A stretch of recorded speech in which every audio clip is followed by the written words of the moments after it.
Alright, y'all, this is me, the Jersey Cat. I am back with another adventure. This adventure was on Lake Lanier. I filmed an intro to this video on the water, but it was so dark and there was a lot of icy mist in the air that the video didn't come out good at all, so I'm going to have to do it here in my office. I like doing the on-the-water intros. I think they have a lot better natural feel to it, but sometimes it doesn't always work out, so here we are. This was an adventure on Lake Lanier. I didn't have a trip booked on Friday, so I decided to go anyways just to kind of keep my finger on the pulse of what's going on Lake Lanier. And I had a hunch that we would probably have some pretty good fishing because we had a cold front roll in last week. And by Friday, the cold front had settled in for like 3 or 4 days. And usually at the end of a cold front, like a sustained cold front, you can usually find some pretty good fishing most of the time, as long as the moon phase lines up with what you're trying to do. And my hunch was correct. We had a pretty dang good morning, you know, out of character for the way it's been lately on Lake Lanier. But yeah, so, oh yeah, before I go, let me chime in here, sidetrack real quick. YouTube is really putting the pressure on my channel here to not succeed. The only videos suggesting my videos right now on YouTube are my own videos. They're not promoting my videos. They're not putting in any other suggestions. So the only way this channel is going to grow is with your help, and I'd appreciate it. And it would be a big favor to me if y'all could hit the like button, hit the subscribe button if you're new here, leave a comment, share the video if you so feel inclined. All that I would be extremely grateful because I like doing the videos, but it's nice to see growth as well, you know, and YouTube is really, really stifling my growth, and it seems to be happening to a lot of smaller channels like myself. So if you could, man, help me out, you know, help a brother out. We're dying over here. But yeah, this was a Lake Lanier trip, Friday morning, solo, and I hope you'll enjoy it. Here it is. And stay tuned at the end. I'm going to have some information and some quick tips that might help you catch more fish, so stay tuned for that at the end.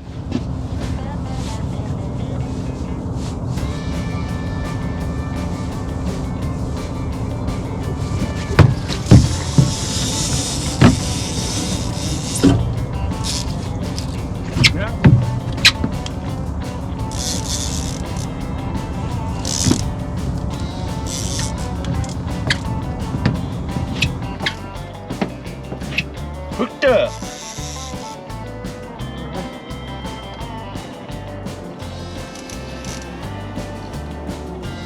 Took off a lot of line when he first ran too. Got to play him easy though, man. It got a little hook on it. Little tiny hook.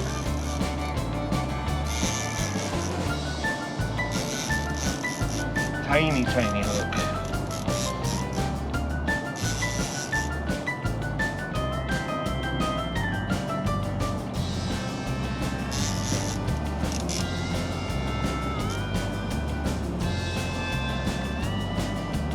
Bitty old thing.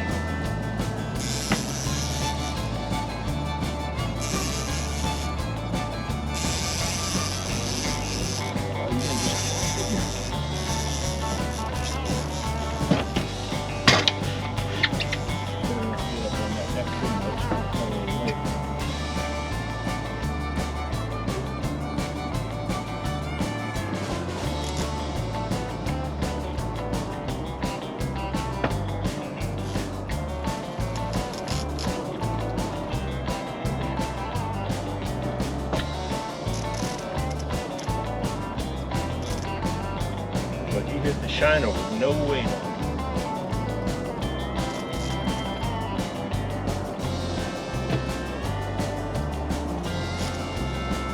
Oh, stay out of that tree down there. I know you're down in that tree. Get out of that tree.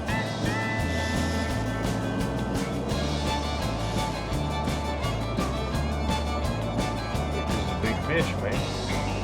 Those head shakes are slow.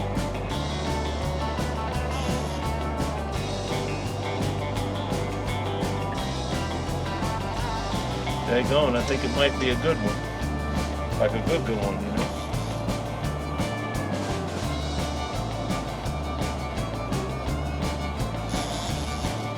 Come on, buddy.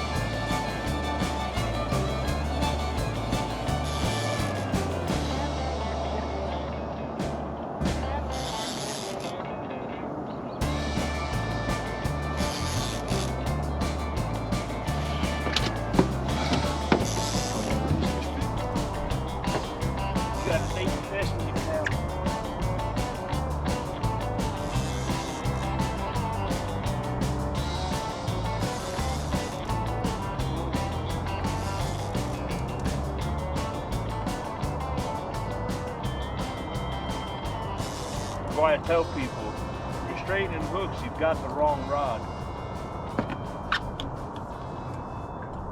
You gotta have a light rod if you're gonna fish with the little hooks and shiners. You're not gonna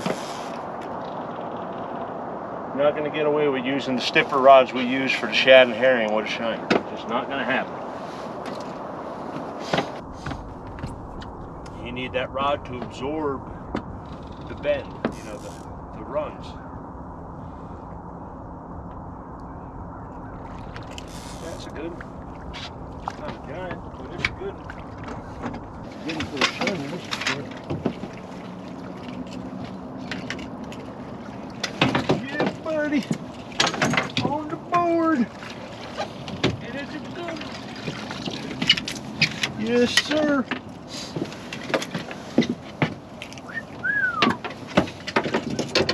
That's a good fish, too. Solid one. And look at that. That hook was barely even in that fish. That's why you use a light tip rod when you're fishing with shiners.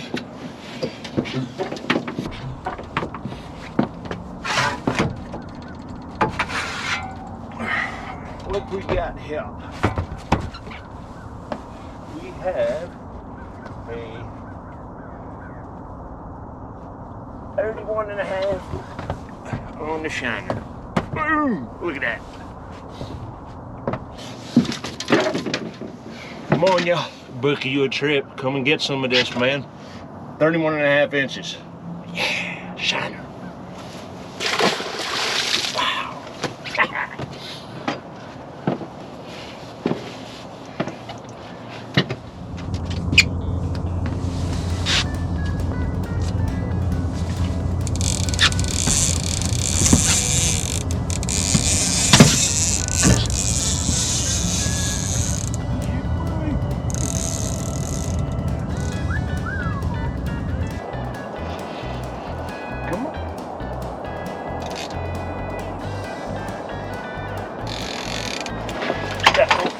Got me while I was busy, brother.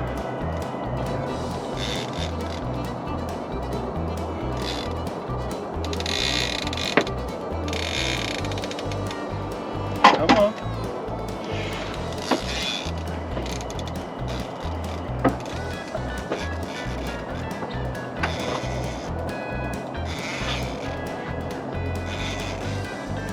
Had a feeling this morning was going to be good with this sustained cold for 3 days straight. So far, so good.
Staying out there, you don't want to come to me. Get him, come on. And that one hit a non-weighted herring. So, weightless shiner one, weighted herring one, non-weighted herring one. The fish aren't telling me much of a story this morning. It's gonna be hard to pattern this one.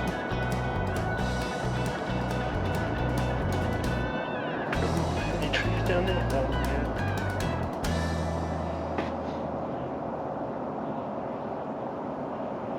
Captain Macks live bait planer board rod's doing it again and again and again. I tell you what, folks, these are a nice rod for $32. I mean, you really cannot beat it. I'm sorry.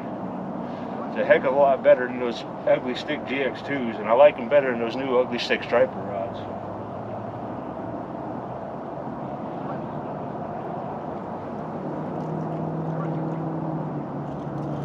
What we got? Another quality fish.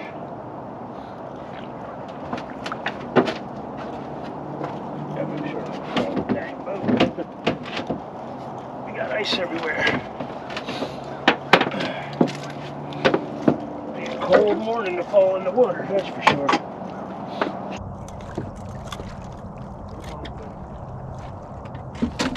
Quality fish. Yeah. Got him. Tournament winners right here. Yes, sir. These are the kind you win a club tournament with on Lake Lanier. Look at that. Boom!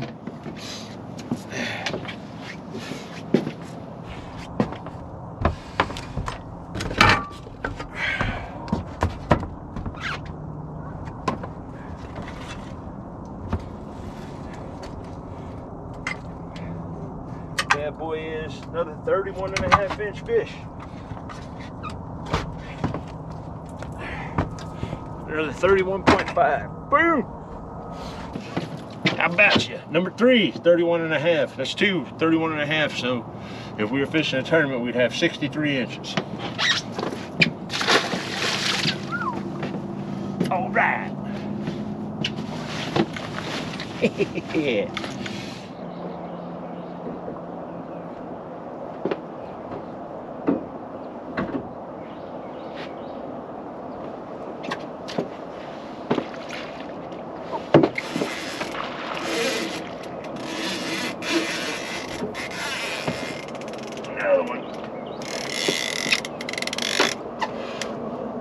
Another one on the shiner hook, so we gotta take it easy again. I wish I didn't put all them flat lines out there.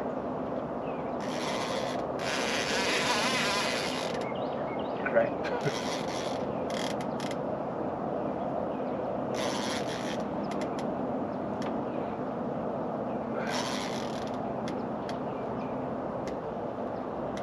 Really easy to lose them on these little hooks.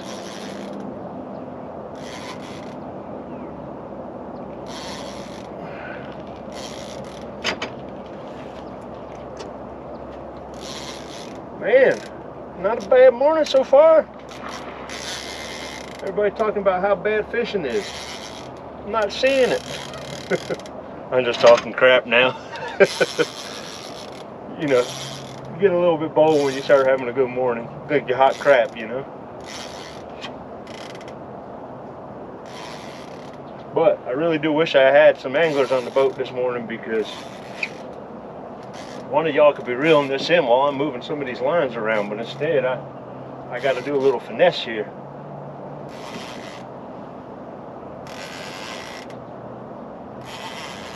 Yes, sir. We on them. Wish I had my phone on the boat so I could tell my buddy that we're doing good.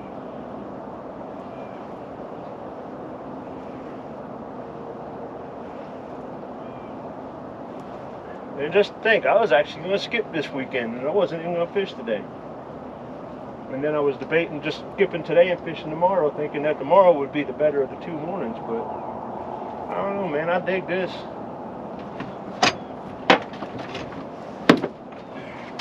Alright, now here's where things get dicey with the little hook, because you don't have as much line out, so you don't have as much stretch, and this is where things tend to go a little south.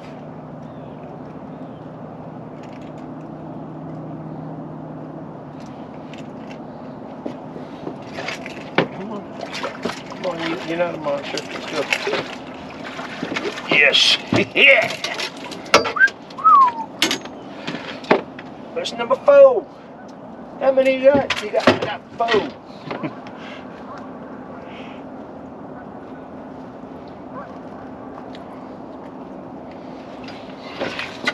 Well, one good thing was he wasn't coming off.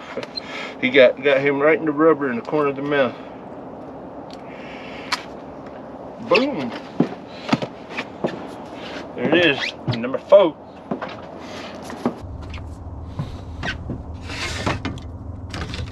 How big we got? 27 inches. Boom, number 4.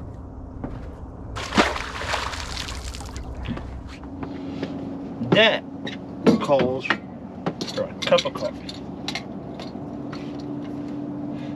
Let's have a cup of coffee so we can spill our coffee everywhere when we get a bite. It seems like I'm just destined to spill coffee all over this boat.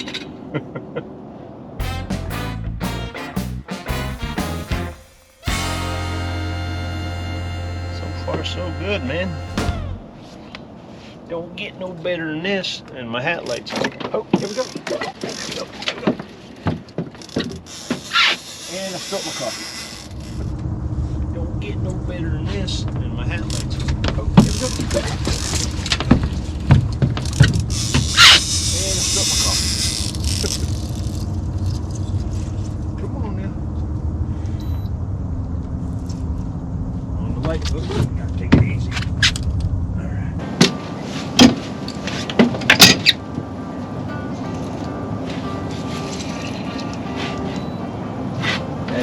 Deck's still iced up. Come on, buddy.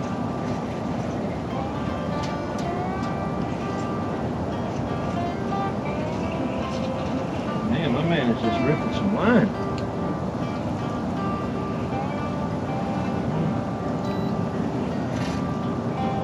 Come on, buddy. Got that little shiner hook in your face. You need to come here.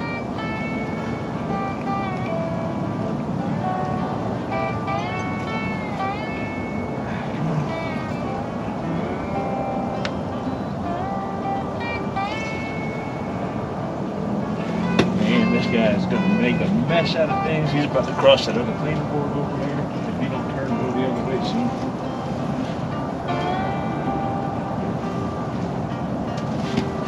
Crap. I need you to come back this way, please. Dang, that was a big fish that's just busting on that bait way out there.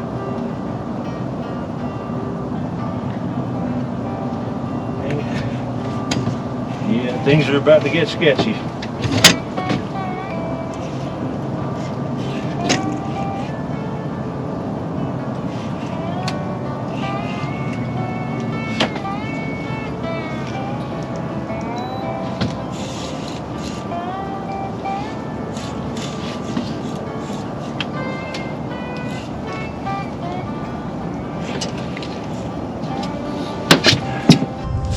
Can't see, the sun's right in my face. Y'all getting on this action?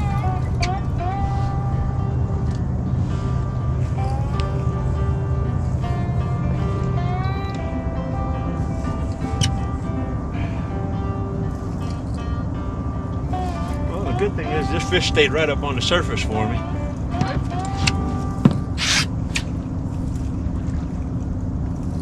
Dang, we about to get another bite. There's a fish on my herring right there. Crap.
No, we're good.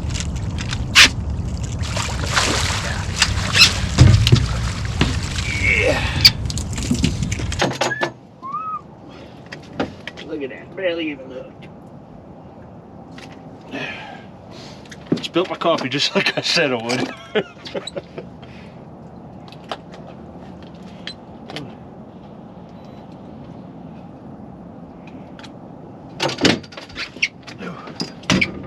There you go.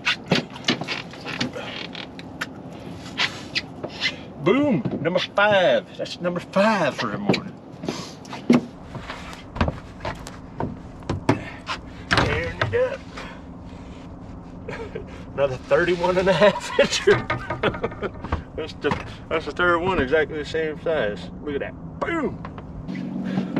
Catching them quality fish, ladies and gentlemen. Come book you a trip. I don't charge that much. I'm one of the cheaper guides out there. Give me a holler. Boom! Another 31.5 inch fish.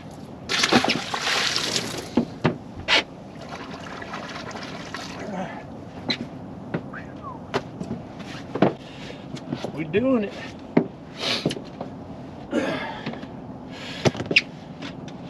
See? It's the coffee. You pour a cup of coffee, you spill the coffee, you catch the fish. That's how that works. Alright. Oh, here we go. Yeah. Crap. Caught me with my pants down. Funny thing is, there was a couple stripers with that one right there. Because that was more than one swirl when that striper took off.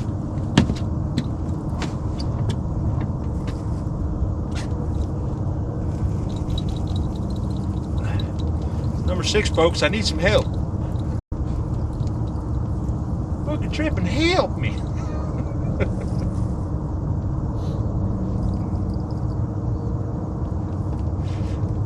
This is just an old-fashioned Friday morning beatdown right here. Yes, sir.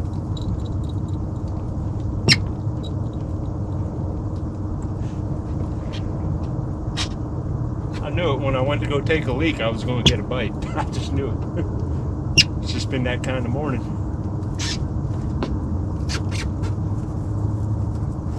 Pull up the drawers just in case something hanging out there.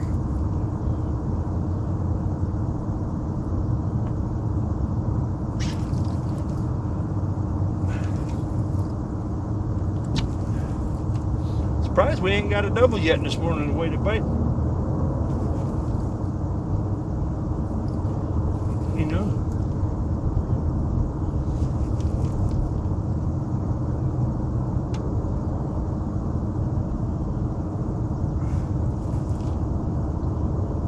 Anybody here don't want to come up.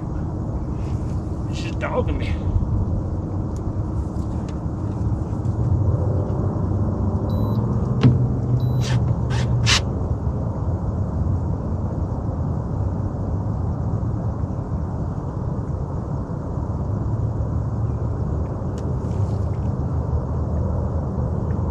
Anybody who says this Invisex 12-pound isn't that good is out of their mind. Because I'm putting it to this fish right here, boys.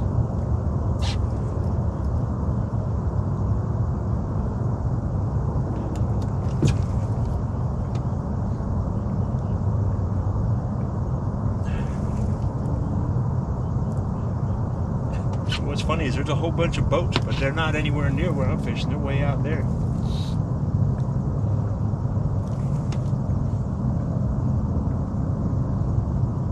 I'm just over there, just wrapping it up. Come on, buddy. You need to come up here. You got a date with YouTube, man. I want to see you. Come on.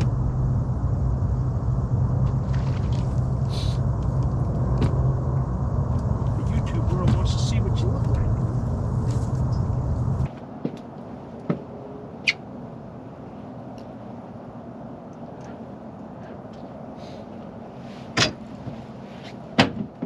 And again, Captain Macks live bait rods. They're great rods, man. I gotta give it up for them. He hit a home run with this one.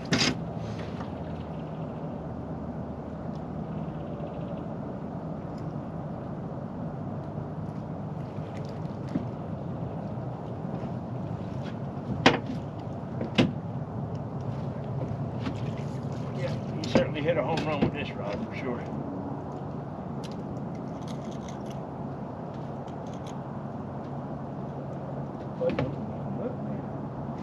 I don't even know what he looks like here. I don't think he's no giant. I mean, he's a 30+ inch fish, but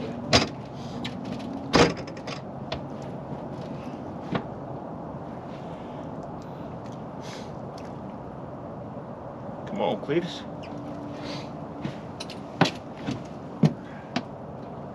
Don't get in the motor now.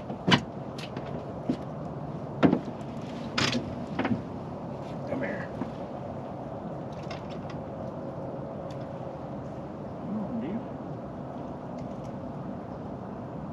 Oh yeah, that's a damn good fish. Don't come off. Don't come off. You're 30. That's a 34, 35 inch fish right there. Quality fish. Come on, buddy. Come up.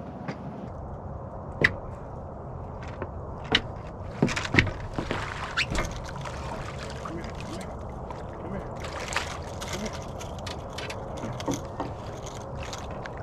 here. Yeah, buddy. That's a dang good one right there. That's like a 20-pounder. Yes! Hey, boys, get a load of this one. Man, that fight could have been over at any second. He was hooked by the slightest little bit of meat. Look at that bad boy. What we got here? 34, 35 inches? He's at least going to be pushing 33, 34.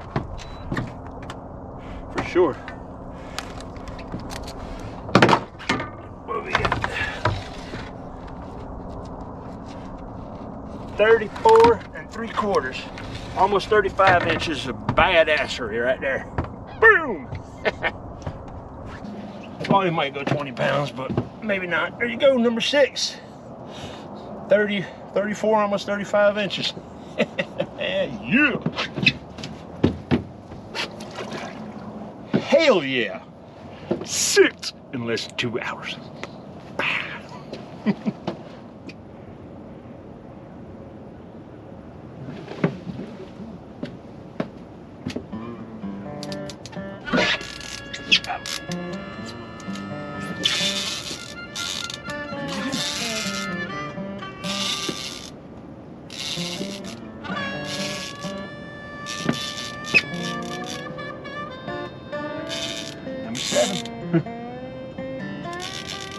Lucky number 7.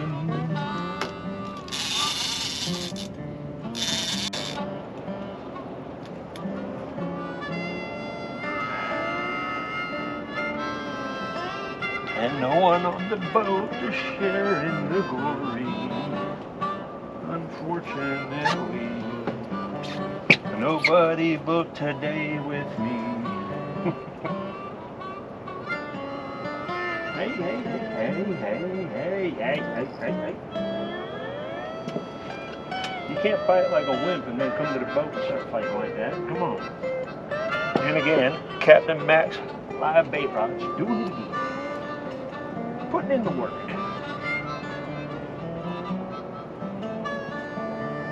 Now he's fighting. I thought this was a little squirt.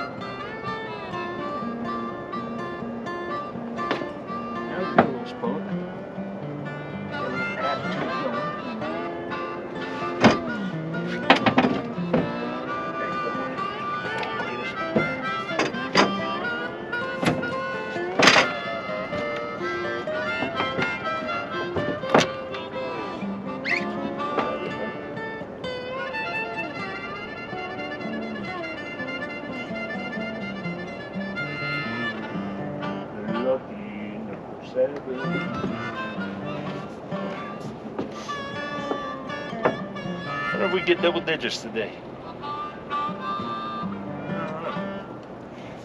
Let's get this fish in before we start talking crap.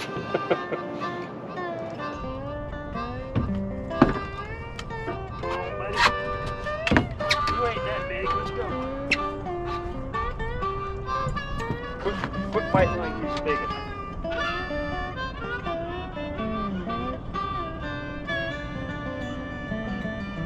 Nobody your head shakes. You're not gonna want.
Almost 28 inches.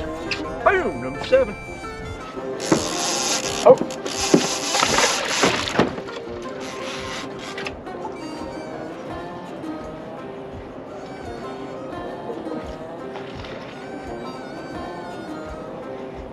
Man, this fish got a head of steam on him. Holy smokes. Hey, hey, hey. Slow down, Cletus.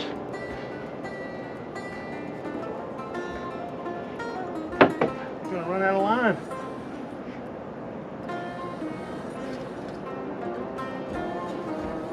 Holy smokes, this dude is pulling some line. Holy crap, holy crap, holy crap. This is a good one. Better be a good one after all this.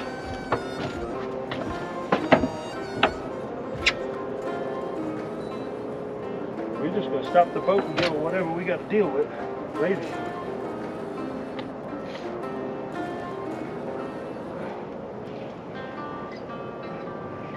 Come on, buddy.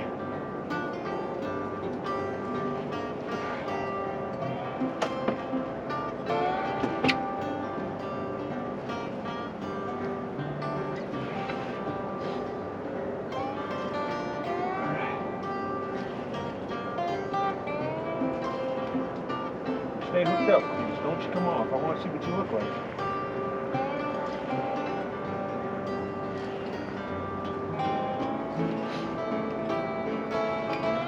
I'll tell you what, boys, I'm putting on a daggone clinic this morning.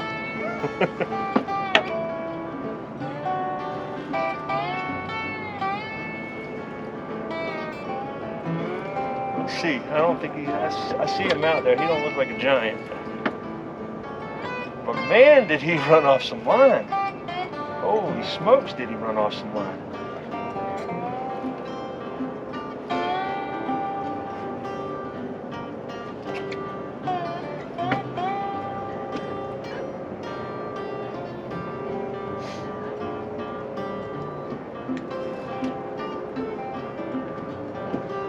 I was worried he was going to spool me.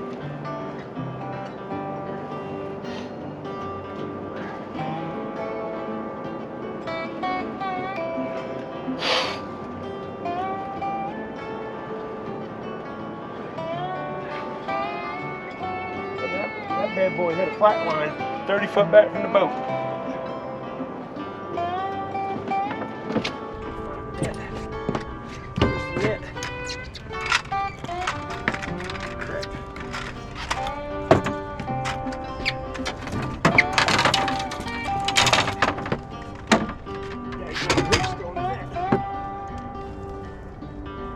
And again, Captain Macks live bait rods.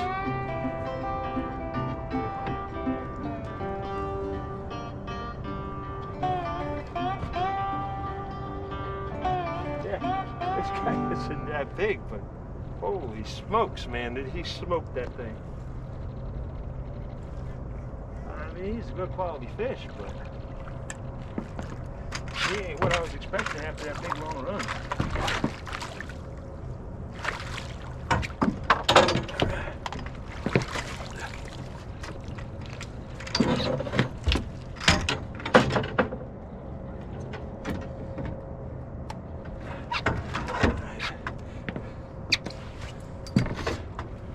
Boom, number 8 or 9 or something. How many? I don't have lost count. I know it's a bunch. And he is right at 30 inches. Another 30 incher. Boom, look at that. Another one. This is 7 or 8. I don't even know it. I didn't even have time to show y'all the last one. I had to throw him right back. There he is. Now I got 2 rods with no hooks. Crap. Yeah. Yeah. Oh, here we go. Here we go. Here we go. Here we go. Here we go. Sing, buddy, sing. Holy crap. Oh boy. Damn, this is a big one, Keith. Ah, he's in the trees. Ah, he broke me off. Alright folks, that was the video. I hope y'all enjoyed it. And as I promised at the beginning, here's the information I want to throw on the end, which I think will help you catch more fish. I started out the morning, and like I always tell people, let the fish tell you what they want to see. I started out the morning in the back of this creek arm, pulling the bank like I normally would. You know, I have one planer board about 15 feet off the bank, 20 feet off the bank, and, you know, a spread that probably pushes out to like 30 or 40 feet off the bank. But I had noticed as I was coming down this shoreline that a lot of the fish I was seeing on my Humminbird Solix on the side imaging was way out over the deeper water. So I made a course correction with my trolling motor to get my baits further off the shoreline and over that deeper water in the center of the creek channel. And I had also noticed when I was doing that the fish were relating to that upper 10 feet of the water column. I originally, with the cold front upon us, I suspected that the fish were probably going to be deeper.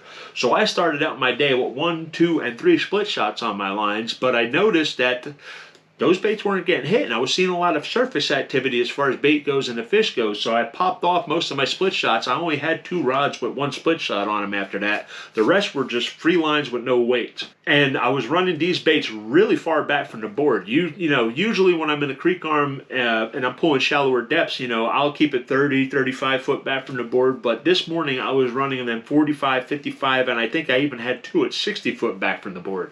So that was giving that bait a nice natural presentation, being that far back from the board. You know, that bait had plenty of line and, you know, slack to do what it wanted to do to make those fish seem, you know, the fish to find that bait desirable.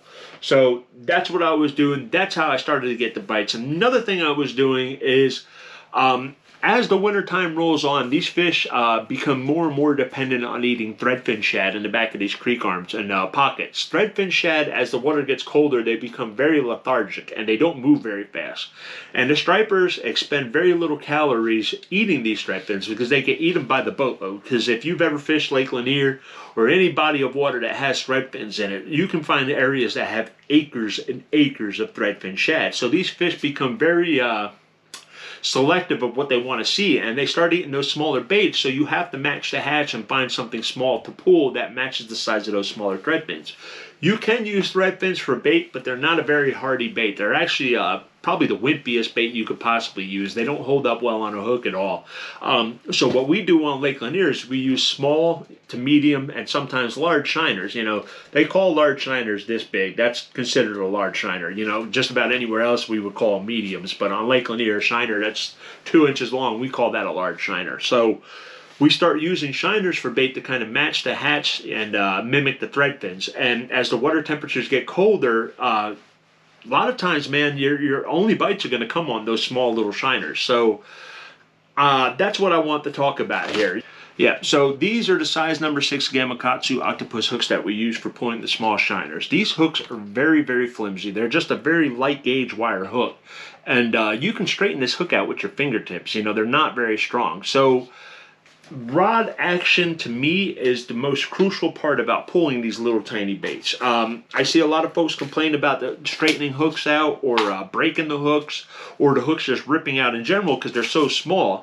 I had several fish Friday that were literally hooked by the tiniest little piece of skin in the striper's mouth, but I was able to get that fish all the way to the boat, just barely holding on, and I attribute that to my rod action.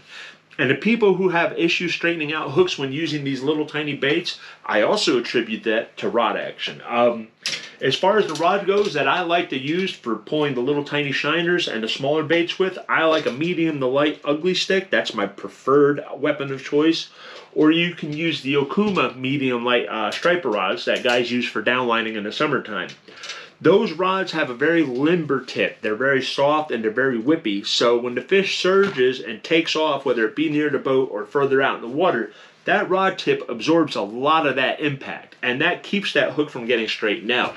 A lot of the issues with having people having problems with the hook straightening out is due to having too stiff of a rod. I used to use stiffer rods, and I used to have problems back in the day straightening out hooks, like 10, 15 years ago, and I started using the lighter tip rods, and that rod tip acts as a secondary drag, to back up your reel.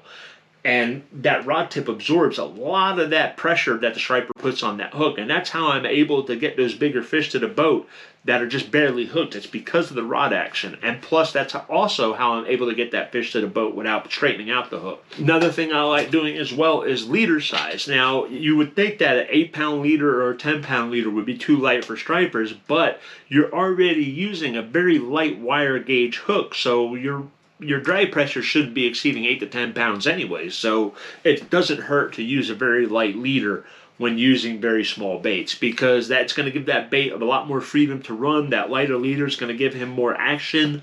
It's going to be less visible to the fish because, let's face it, when a striper comes up and eyeballs a 15-inch shad, you can have a 20-pound leader going to that shad, and a lot of times it's not going to make a difference because that striper is looking at that big, giant target. He's not caring about that line coming from the target most of the time.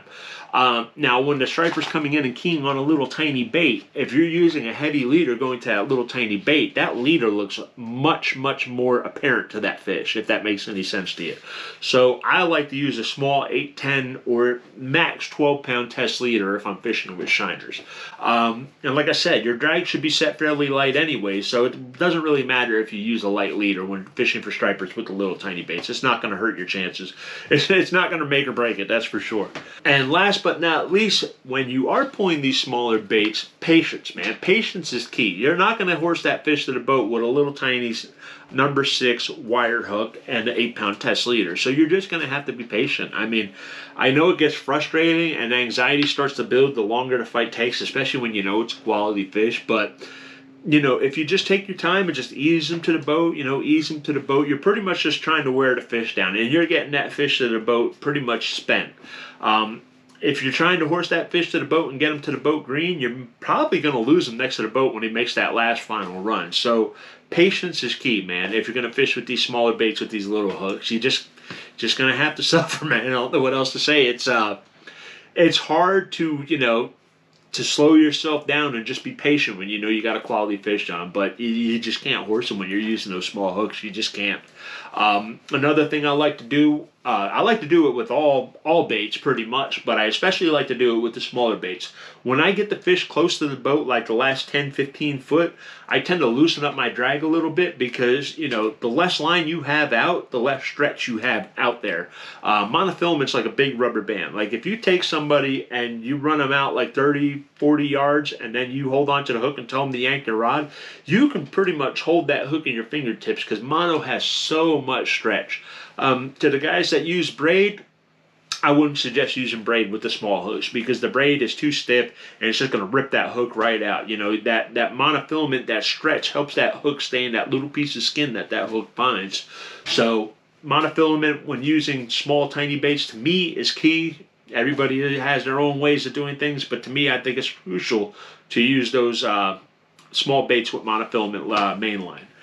And the monofilament mainline is you have, like, in my eyes, you have three drags. You have your line, you have your rod sensitivity, and your drag on your reel. Those three things are what keeps your line from breaking, your hook from straightening, and your knot from breaking. If you have 30 yards of monofilament out there, you have tons of stretch. I think it's like something like 40% stretch with monofilament for X amount of feet. And when you get that fish closer to the boat, you don't have that much stretch anymore. So that's when you're going to pop a hook free. Most of the fish I lose are usually lost within 15 feet of the boat because that fish makes a final surge or does, a real hard head shake or something like that, and the hook pops free or the line breaks, a knot gives out, something along those lines. So when I get a fish to within that last 15 feet of the boat, I tend to back off my drag, sometimes substantially. But that extra give in the drag helps that fish from ripping the hook out or popping that leader. So those are things that, I do to help me catch more fish and keep fish hooked up all the way to the net. Like I said, as it gets colder, these smaller baits are going to become crucial. There are times when it comes January, February, where I don't fish with anything but shiners. And it's great because shiners are cheap, And shiners, you can use on multiple trips. You can take shiners out, use them today, put them in a bait bucket, and stick it in the corner of your workshop, as long as it's cool out, and come back several days later, and they're still perfectly fine. So that's the beautiful thing about shiners. They're cheap. The stripers love them. And don't get it wrong that little bait equals small fish. The biggest striper... One of the biggest stripers I've ever seen on Lake Lanier actually came up 2 feet away from my boat and ate like an 1.5 inch long threadfin about that big. And that fish was every bit of 45 pounds. And so don't let, that little bait creep into your head and think that small baits equal small fish. Several of those 31+ inch fish that I got the other day were on little tiny shiners. So there you go, man. Big fish eat small baits, but they just eat them in bigger quantities. That's the only difference, During certain times of the year, they'd rather eat a bunch of smaller baits with less calories expended instead of eating one big bait that they have to chase around for 5 minutes. But, yeah, man, as the winter rolls on, the smaller baits are going to become key. I hope what I shared here helps y'all. And if you want to book a trip and get out on the water and pick my brain, and get 20 years worth of information in one 5-hour trip, give me a holler. The information is at the end of this video. But until next time, man, this is Jersey Cat's Fishing Adventures. Stick around at the end for the information if you plan on booking a trip. And that's all I got, man. Until next time, I'll see you all later. Take care.